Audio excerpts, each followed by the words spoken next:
Hello दोस्तों, चलिए start करते हैं हमारी आज की स्टोरी। किसका घर। क्यों चली गई तुम इतनी जल्दी? उसे बार बार अपने पति की आखिरी बार सारे समाज के सामने सिंदूर दान की गई बातें याद आ रही थी। कैसे बिलखा कर रो रहे थे सिर्फ अपने लिए। राहुल को रोते हुए देखकर मेरी आत्मा को बड़ा सुकून मिल रहा था। मैं भी कितनी बार रोई थी उनके लिए, पर कभी आंसुओं की कदर ना की गई। आज राहुल का यूं बिलखना उनके प्यार को सिद्ध कर रहा था और लोगों को मुझसे ईर्ष्या हो रही थी। आखिरी बार मेरा फेवरेट पार्लर से मेकअप भी करवाया गया था। उस बनारसी साड़ी में रूप कितना निखर आया था। मुग्ध हो गई थी मैं खुद को देखकर सारे समाज के सामने। राहुल का मुझे सजाना बड़ा अच्छा लग रहा था।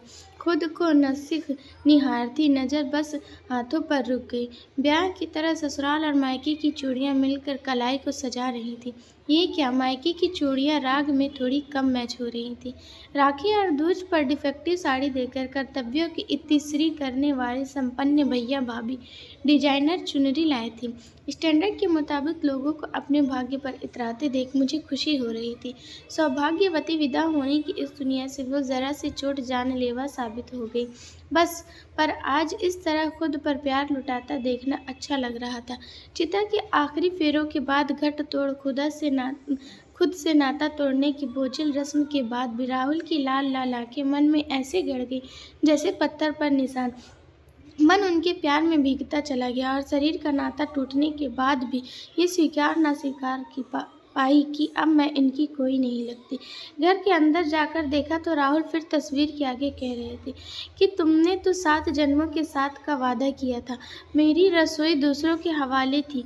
आज अम्मा जी को भी दूसरों के हाथ का खाने से आपत्ति न, पर अपनी पहली बार प्रशंसा सुनना कानों को भी भा रहा था। अरे, जाने से पहले बच्चों का सोच लेती और बच्चों की बात सुनते ही उनका ख्याल आया।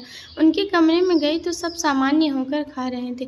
फ़ोन में उनकी मनपसंद चीज़ें उन्हें मेरा दुख भुलाने में बड़ी मददगार जो हो रही थी। 13 दिन तो रिश्तेदारों के साथ निकल गया। सबके आराम से मुझे भी एकांत घर भला भला सा लग रहा था। घर का एक एक कोना घूमते घूमते छत पर आंख भर आई। कैसे एक एक ईंट में मेरी मेहनत बोल रही थी।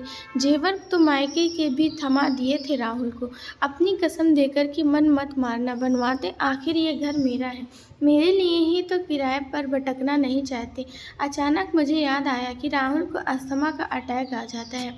ऐसी ठंड के मौसम में अपने भुलक्कड़ स्वभाव पर खिजाती नीचे आई और बार उन्हें अपना ध्यान रखने को उन्हें इन्हेलर को साथ रखने की याद दिलाने मेरा वजूद उनके सामने आ गया।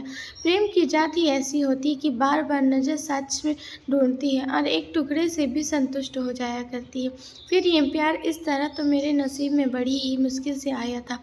मैं राहुल को देखकर मुस्कुराई। उसे इन्हेलर साथ रखने को कहना चाहती थी, पर उनके गले से जोरदार चीख निकल पड़ी।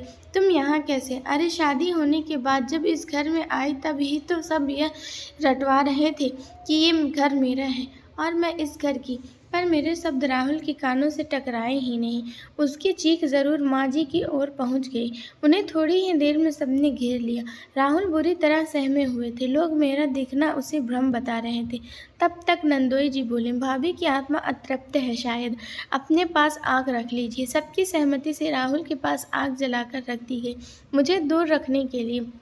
राहुल आग का सहारा ले रहे हैं, इस बात ने मन को थोड़ा चोट दी। फिर मैं दूसरे कमरे में गई जहाँ बच्चे थे। उनके भी तो एग्ज़ाम है। बच्चों की बात चल रही थी दोस्तों से। मैं ज़ोर से चिल्लाई, 2 महीने में एग्ज़ाम है बोर्ड के, तुम दोनों के। ना जाने क्यों वो दोनों सहम गए। मेरी भी आंख भर आई कि माँ तो को शक्ति बरतनी ही पड़ती है भविष्य के लिए। पर बच्चे घबरा कर राहुल के पास भागे जहाँ नंदोई जी घर की देखभाल के लिए उन्हें दूसरी शादी की सलाह दे रहे थे। पापा, अभी बहुत तेज आवाज़ सुनाई दी। मम्मी की। बच्चों ने घबरा कर कहा, अरे राहुल, मरने के बाद सील नहीं होता आत्माओं में। एक बार भाभी के घर बात कर लो और बता दो सब उन्हें। अगर उनकी आत्मा ऐसे भटकती तो पता नहीं किसे कब और कैसे अपने साथ ले जाए। नंद ने घबरा कर कहा। मैं छटपटाहट से बाहर आ गई। घर से चोट तो मुझे राहुल की दवा लाते समय ही लगी थी ना। अगले दिन मेरे पापा और भैया भाभी भी घर पर मौजूद थे। राहुल भी 1 महीने में ही मेरी यादों से उभर भर आ गए थे। बच्चे भी धीरे धीरे मुझे भूल अपनी दुनिया में मग्न हो चले थे। माँ जी ने मेरे पापा के आगे कुछ फोटो रखकर कहा, भाई साहब आप तो जानते ही हैं कि वो कच्ची गृहस्थी है, राहुल के बिना घरवाली के घर नहीं होता। खामोश पापा ने निश्चित आधार पर मुश्किल से हिले। तब तक शोर मचा कि पंडित जी आ गए। मेरे ससुराल में हवन रखा गया था, उसी घर से मुझे और मेरे साये को दूर हटाने के लिए, जिसकी EMI कभी मेरी तनख्वाह से जाती थी, जिसे मैंने अपने खून पसीने से सींचा था। हवन का धुआं मेरी आंखों में भर रहा था और वहाँ बैठे लोगों की बातें मेरी आंखों में पानी। हृदय में जो अपनों की खूबसूरत तस्वीर थी वह अब स्याह रंग उभर रहे थे।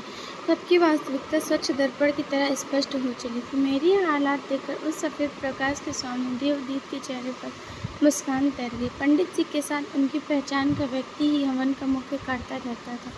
राहुल और बच्चों सहित पूरे परिवार को सुरक्षा के धागे पहनाए जा रहे थे। भैया भाभी के लिए भी मेरे न रहने के बाद बच्चों से रिश्ते के मायने बदल गए थे। दिल में खुशी थी कि अब सब उनका है।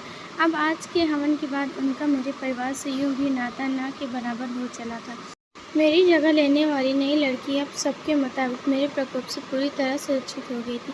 किसी को अब मेरी आत्मा से कोई खतरा महसूस नहीं होने की तसल्ली थी। मेरा अपने घर और परिवार से प्यार मुझे बार बार आगे की यात्रा से रोक रहा था। देवदूत ने कहा, तुम्हारा मेरे साथ चलना ही सही है, क्योंकि अब जो होगा वह असहनीय है। मुझे अब भी राहुल के प्यार पर भरोसा था। उस तांत्रिक ने समापन के समय कहा, ये जल सब जगह छिड़क कर पूरे घर की सीमाओं पर कीलें गाड़ दो, जिससे कि अब वो बुरी आत्मा गारंटी से घर छोड़ देगी। बुरी आत्मा, इस शब्द ने मेरी आत्मा तक छलनी कर दी। जो राहुल के दूसरे विवाह की बातें बच्चों की उसके लिए अनुमोदन से ना घबराई थी, इस बुरे संबोधन से दहल गई। पर मैंने कहा, बस सबकी वास्तविकता देख ली, अब इन्हें आखिरी बार आईना दिखा दो। लोग मेरे एक्सीडेंट के बाद मुझे देवी कह रहे थे कि मैंने राहुल की मौत अपने ऊपर ले ली और आज बुरी आत्मा सिद्ध कर दी गई मैं। हवन के धुएं से कोई कष्ट नहीं हुआ था, पर अपनों के मोह से बंदी मैं दर्द से भरी कुर्सी पर बैठी हुई स्पष्ट हो गई। सबके समझ और जोर से चिल्ला, ये घर मेरा है, इसे मैंने बनाया है। किसी चिड़िया की तरह तिनका तिनका जोड़कर मैंने तुम लोगों के प्रेम से बंधी थी। राहुल, तुम मुझसे मुक्ति के लिए मेरी इच्छाएं पूरी कर रहे थे। बस एक माँ ही प्रेम टिक पाया, दूसरी शादी का विचार आने लगा। माँ जी, आप भी मेरा शौक तेरहवीं तक न मना सकें। बेटे की गृहस्थी की फिक्र होने लगी और मेरे कुलरूप बच्चे, उन्हें भी ज़िंदगी में आगे बढ़ने की पड़ी। बुरी आत्मा मैं नहीं, आप सब, जिन्हें स्वार्थ से मेरी याद आई थी और मैं मोह में यह मानने को तैयार न थी कि आप लोग न मेरे के निकलते ही जब उसके मकान को घर से बाहर कर दिया तो यह ईदगारी क्या चीज़ है।